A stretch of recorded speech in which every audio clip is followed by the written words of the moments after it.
ঘূর্ণিঝড় আক্রান্ত হয়েছে, আমাদের উপকূলগুলো পানিতে ভেসে যাচ্ছে, মানুষ একেবারে মানে কি বিপন্ন, নাকি নাম দেখলাম ইয়াস বা ইয়াস এরকম একটা ঘূর্ণিঝড়ের নামকরণ করা হয়েছে। এই যে উপকূলে মানুষগুলো যে বিপন্ন অবস্থা আছে, তাদের বাড়িঘর উড়ে গেছে, এই যে বিপন্ন মানুষগুলো পাশে দাঁড়ানোর ব্যাপারে ইসলাম কি বলে? অত্যন্ত গুরুত্বপূর্ণ আপনি একটা প্রশ্ন করেছেন।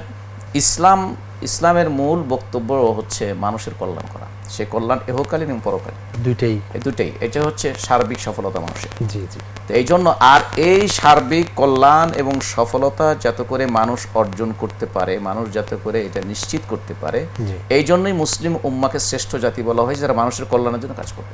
জি জি। কুনতুম খায়রা উম্মাতিন উখরিজাত লিন-নাস, এই যে তোমরাই শ্রেষ্ঠ জাতি, তোমাদেরকে বাছাই করা হয়েছে বা সৃষ্টি করা হয়েছে মানুষের কল্যাণের জন্য। তো সুতরাং আপনি যারা এই সকল কল্যাণের মধ্যে রয়েছে, কতগুলো কল্যাণ রয়েছে মানুষের, যেটা অত্যন্ত প্রয়োজন, যেগুলো মানুষ বিপদে পড়েছে, মৌলিক নিডস যেগুলো, যেটা বেসিক নিডস যেগুলোকে বলা হয়, হ্যাঁ, মৌলিক চাহিদা যেগুলো, সেক্ষেত্রে মানুষের কৃত্রিম যে এই সকল কারণে একজন মানুষ সে নিডি ছিল না, তার অভাব ছিল না, কিন্তু প্রাকৃতিক দুর্যোগের কারণে তিনি অভাবগ্রস্ত হয়েছেন। সুতরাং এই সকল বিপন্ন মানুষ, দুঃখগ্রস্ত মানুষ, এবং সাময়িকভাবে হোক অথবা সার্বক্ষণিক যারা কষ্টের মধ্যে থাকে, সকল অবস্থাতে এই ধরনের মানুষদের পাশে দাঁড়ানো অন্য মানুষদের জন্য ইমানি দায়িত্ব এবং কর্তব্য।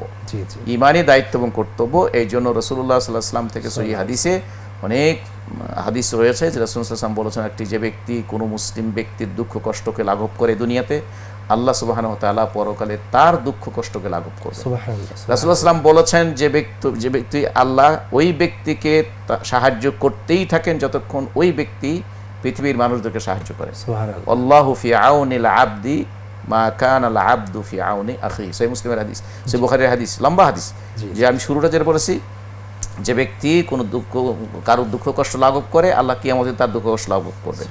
তারপরে এই অংশে, শেষে অংশে আল্লাহ ওই ব্যক্তিকে তার সাহায্য তার জন্য অবারিত রাখেন যতক্ষণ পর্যন্ত সেই ব্যক্তি অন্য একজন ব্যক্তির সাহায্য করতে থাকে। আল্লাহ রাসূল সাল্লাল্লাহু আলাইহি ওয়াসাল্লাম আরো বলেছেন, তোমরা জমিনে যারা আছে তাদের প্রতি দয়া করো, তাহলে আসমানে যিনি আছেন তিনি তোমাদের প্রতি দয়া করবেন, রহমান তাদের প্রতি দয়া করবেন। এ ধরনের বহু হাদিস রয়েছে যেটা মানবিকতার সাথে সম্পর্কিত, দুঃখ দুর্দশার সময় মানুষের পাশে দাঁড়ানো। এছাড়াও আমরা দেখি যে রাসূল স্পষ্ট করে বলেছেন, ওই ব্যক্তি ইমানদার না, ওই ব্যক্তি ইমানদার না, ওই ব্যক্তি ইমানদার না, যে ব্যক্তি নিজে উদরপূর্তি করে খেলো অথচ তার প্রতিবেশী না খেয়ে রয়েছে। সুতরাং এই সকল মেসেজগুলো কিন্তু, যে ইসলাম যে একটি অতি মানবিক, ইসলাম যে মানুষের কল্যাণের জন্য, মানুষের পাশে থাকার জন্য। এই জন্য আপনি কোরআনে কারিমে এই যে সম্পদ, যেটা মানুষের জীবনের একটা তার অঙ্গ প্রত্যঙ্গ, আত্মার সাথে সম্পৃক্ত অঙ্গ সম্পদ, এই যে মানুষের জীবনটা কিন্তু তার সম্পদ দিয়ে মানুষের জীবন। কোরআন হাদিসের দলিলগুলো পড়লে আপনি তাই দেখবেন যে মানুষের সম্পদ, যাকে আল্লাহ যাই দিয়েছেন, সেটা তার জীবনের সাথে সম্পৃক্ত। এই জন্য দুটোরই পবিত্রতা অর্জন করতে হয়, সম্পদেরও পবিত্র এবং মনেরও পবিত্রতা। মনের পবিত্রতা সম্পদের পবিত্রতা ছাড়া সম্ভব না, সম্পদের পবিত্রতা মনের পবিত্রতা ছাড়া সম্ভব নয়, সম্পর্কিত। এই জন্য আল্লাহ দেখবেন যে ওয়াতু হাক্কাহু, তোমরা গরিবদের, দুঃখীদের, আত্মীয় স্বজনদের বিভিন্ন নাম ধরে তারা বলছেন, এদের হক আদায় করো।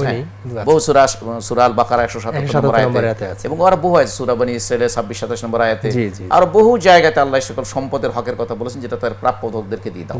এবং গরিবদের, যাচনাকারী যারা গরিব, যারা বঞ্চিত, এখন তারা বঞ্চিত হয়ে আছে, ওয়াফি আমওয়ালিহিম হাক্কুন মা'লুম লিস-সাইল ওয়াল মাহরুম, সূরা যারিয়াতে, এবং সূরা আল মাআরিজ ওয়াফি আমওয়ালিহিম হাক্কুন লিস-সাইলি ওয়াল মাহরুম, একই ধরনের আয়াত। ওখানে হাক্কুন মা'লুম লিস-সাইল ওয়াল মাহরুম, এখানে ওয়াফি আমওয়ালিহিম হাক্কুন লিস-সাইলি ওয়াল মাহরুম। সূরা আল মাআরিজ এবং সূরা আয-যারিয়াতে আল্লাহ সুবহানাহু ওয়া তাআলা তাদের সম্পদে এই সকল মাহরুম বা বঞ্চিত এবং যারা যাচনাকারী তাদের অধিকার রয়েছে। তাহলে অর্থ হচ্ছে এরা এখন বঞ্চিত হয়ে গেছে, এরা প্রাকৃতিক দুর্যোগের কারণে এদের অভাব অনটন হয়ে গেছে। আমাদের সম্পদে যারা ভালো আছে তাদের সম্পদে তাদের অধিকার রয়েছে। এক কথায় বিপন্ন মানুষ, দুঃখগ্রস্ত মানুষ, অভাবী মানুষ, তারপরে সকল পর্যায়ের ছিন্নমূলকুল যারা আছে তাদের পাশে দাঁড়ানো, স্বাবলম্বীদের আল্লাহ যাদেরকে সামর্থ্য দিয়েছে তাদের পাশে দাঁড়াতে ইমানি দায়িত্ব, নৈতিক দায়িত্ব, মানবিক দায়িত্ব। আল্লাহ যেন আমাদেরকে সে সুযোগ দান করেন।